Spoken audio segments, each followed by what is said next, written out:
So I'm back with another tutorial. Today I'm going to show you how to do crochet braids. If you like what you see right here, then please keep watching. First, I'm going to put in a leave-in spray and different oils to prep her hair for her protective style. This is the key in having a successful protective style and seeing the optimal amount of growth.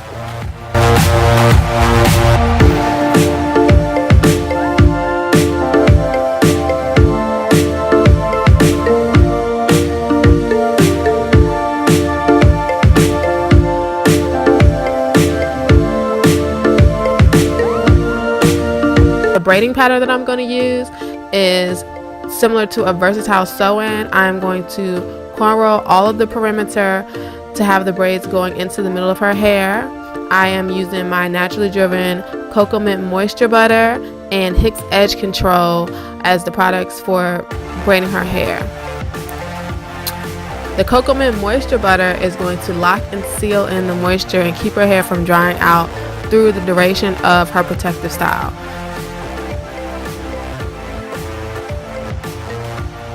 And I'm just going to cornrow the back going up, her sides going to the middle, and the front going to the middle. So in other words, all of the ends of her cornrows around the perimeter will end up in the middle. And with the middle hair, I'm going to braid it around in a circle and connect all of those braids so that we end up with one braid at the end.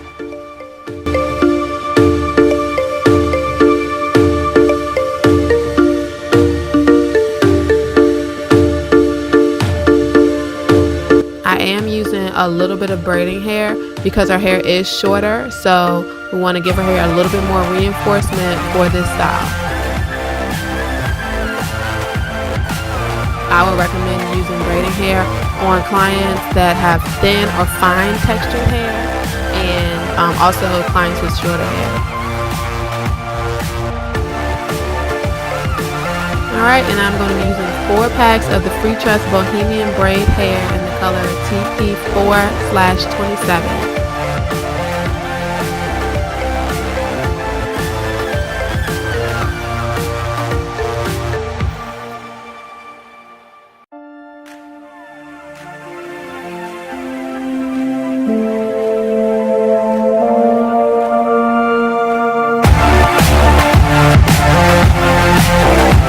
All of her cornrows are going to the middle, and then they're connected into a beehive braid pattern to end up with one braid at the end.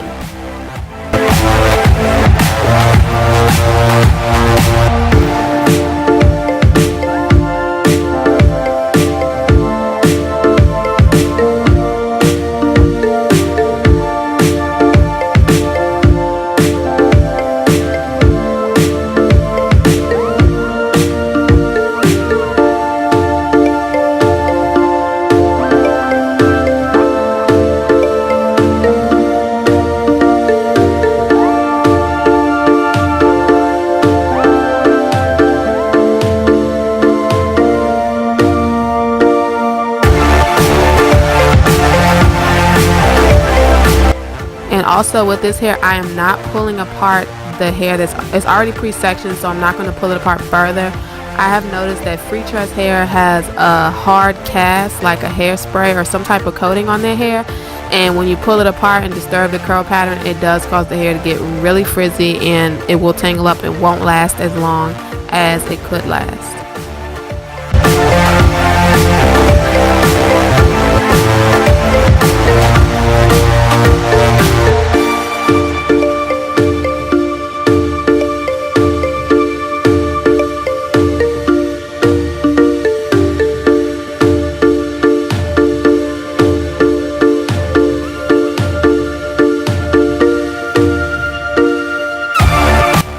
You see how I switched the angle of the needle and pointed it down once I got to her sides? I do this for all of the braids. I insert the needle going downward so that when I finish tying it, the hair will lay kind of under the braid and not on top, so it won't stick out when you're done.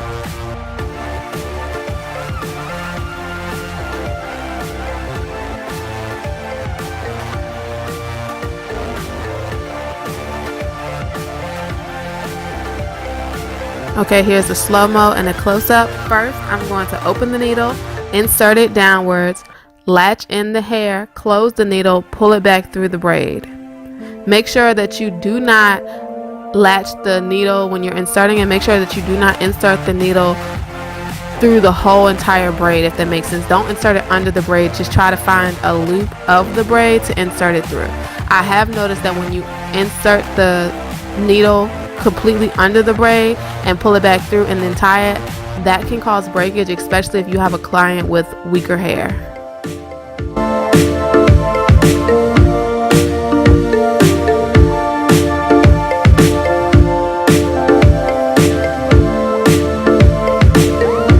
Alright, you can see with the bigger braids that I'm just hooking it into one loop of the braid, not the whole entire braid, and pulling it through.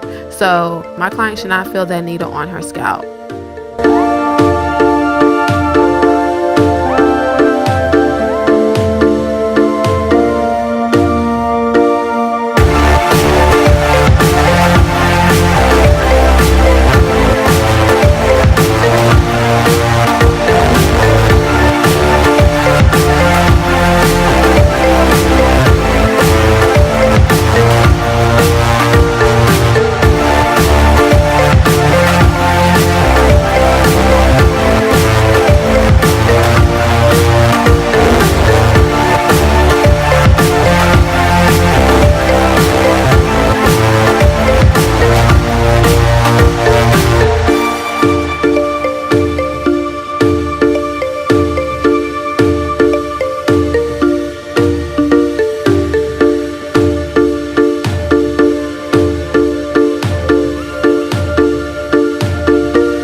Notice how those 3 braids in the middle are smaller than the rest of the braids. That is because this is where her part is going to be.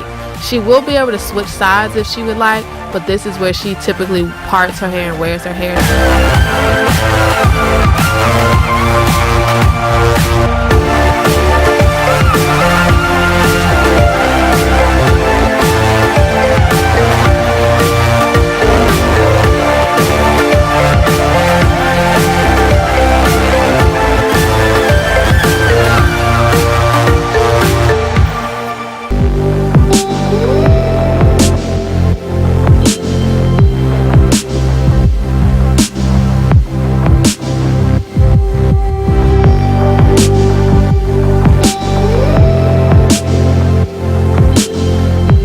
Here's a better view. You can see how tight her part is in there. It's not a wide gap, so it looks more natural than it would have had I done those braids the same size as the other braids on her head.